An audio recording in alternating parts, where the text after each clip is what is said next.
Assalamualaikum warahmatullahi wabarakatuh. Alhamdulillahilladzi arsala rasulahu bil huda wa dinil haqqi litimma makarimal akhlaq liyuhyinna hayatan thayyibatan fi hadhihi dunya wa fil akhirah. Asyhadu an la ilaha illallah wa la syarikalah wa asyhadu anna Muhammadan abduhu wa rasuluh. Allahumma shalli wa sallim wa barik ala Muhammad wa ala alihi wa sahbihi ajmain, amma ba'du. Alhamdulillah, jemaah sholat subuh yang dirahmati Allah, kita masih bisa berjumpa dalam kondisi sehat walafiat, dalam kondisi penuh keimanan, dan insya Allah iman Islam senantiasa tertanam di dada kita. Jamaah sholat subuh yang dirahmati Allah, kita memahami bahwa kehidupan ini pada hakikatnya adalah kehidupan yang penuh dengan gejolak, penuh dengan tantangan yang sangat melelahkan. Kenapa demikian? Karena masing-masing pribadi dalam kehidupan di dunia ini terkait dengan seluruh yang alam yang ada di jagat ini. Pergolakan tidak pernah berhenti sampai hari kiamat. Pergolakan tidak akan pernah berhenti hingga masing-masing individu itu meninggal. Dan pergolakan ini terkadang juga membawa hal-hal yang sangat ekstrim, sangat sadis. Bahkan tidak sedikit sudah banyak membawa korban umat manusia. Kenapa hal ini terjadi? Karena pergolakan ini hakikatnya adalah ada dua unsur makhluk yang memang sengaja dari sekarang sampai akhir zaman akan senantiasa bertarung, yakni iblis dengan Bani Adam atau umat manusia. Kita tahu semenjak iblis disuruh sujud dengan Allah kepada Bani Adam, dia sudah mengingkari. Dan saat itu pula iblis juga berjanji akan menyesatkan manusia dari arah manapun, dari kapanpun, dengan cara apapun, sehingga manusia akan sama-sama binasa masuk jahanam bersamanya. Lah, pergolakan ini tentu akan dirasakan bagi insan hamba Allah yang memiliki nilai keimanan, sehingga memahami bahwa di dalam kehidupan ini penuh dengan tantangan dan cobaan. Ketika kita terpeleset, kita tidak akan selamat di akhirat kelak. Mari kita perhatikan janji iblis ketika sama Allah sudah dinyatakan sesat masuk neraka. A'udzubillahi minasyaitonirrajim. Bismillahirrahmanirrahim.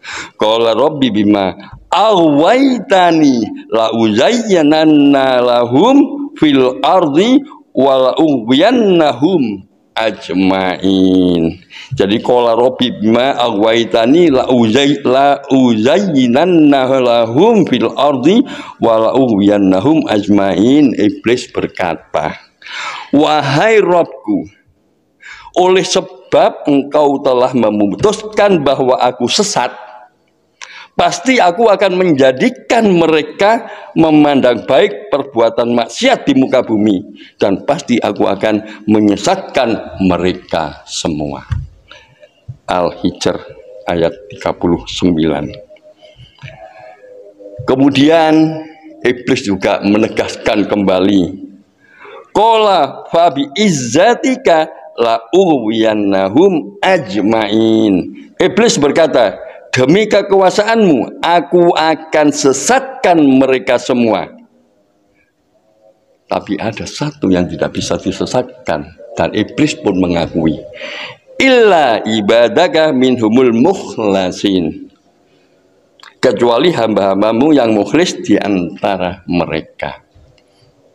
Nah, Jadi pergolakan ini akan menjadikan selamat kalau kita menjaga nilai keimanan, orang yang ikhlas beribadah kepada Allah. Ini yang harus kita benar-benar tanamkan. Dan pergolakan ini bisa tidak dirasakan kalau orang itu memang tidak memiliki nilai iman. Sehingga apa yang dilakukan di dunia ini seakan hal-hal yang biasa. Mencintai dunia terlalu biasa.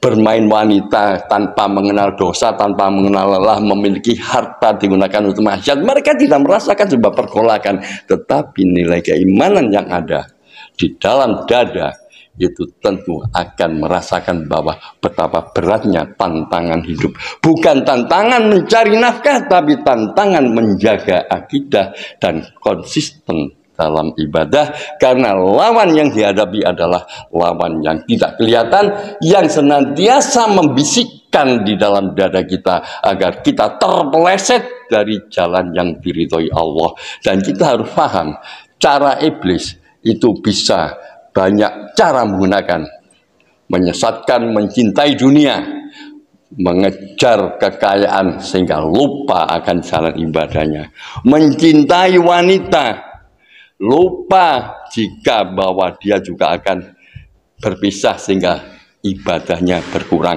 Bahkan juga iblis banyak menggunakan metode-metode yang sangat menyenangkan. Misalnya hiburan yang dipandang mata sangat membuat orang terlena. Wanita digoda penampilannya. Kamu kalau nggak pakai hijab dengan potong poni, kamu keluar apalagi begini akan menjadi menarik perhatian. Dan itu menjadi pasukan iblis menggoda lelaki. Mata memandang timbul nafsu dan menggoda. Lelakinya berdosa, wanitanya juga berdosa. Itu yang paling banyak. Kemudian melihat sesuatu keindahan dunia itu menjadikan sesuatu yang indah seolah-olah abadi dalam kepemilikannya, tidak akan bisa sirna. Itu juga menggugah pergolakan syahwat. Jadi pasukan celah yang ada dalam diri kita yang dimasuki iblis adalah syahwat yang tidak mendapatkan rahmat Allah. Syahwat yang benar-benar liar, sehingga yang dikejar adalah hubud dunia. Karena itulah mari kita senantiasa memahami kita punya musuh besar yang tidak kelihatan, yang senantiasa akan menyesatkan keimanan kita.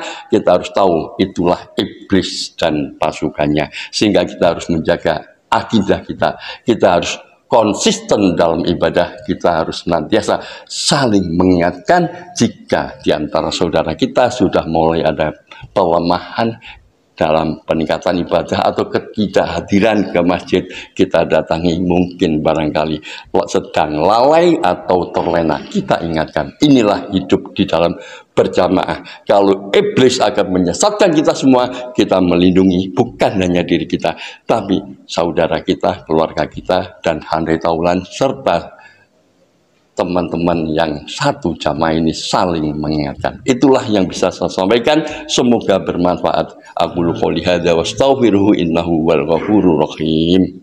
Subhanakallahumma wa bihamdika asyhadu an la ilaha illa anta astaghfiruka wa atubu ilaik. Assalamualaikum warahmatullahi wabarakatuh.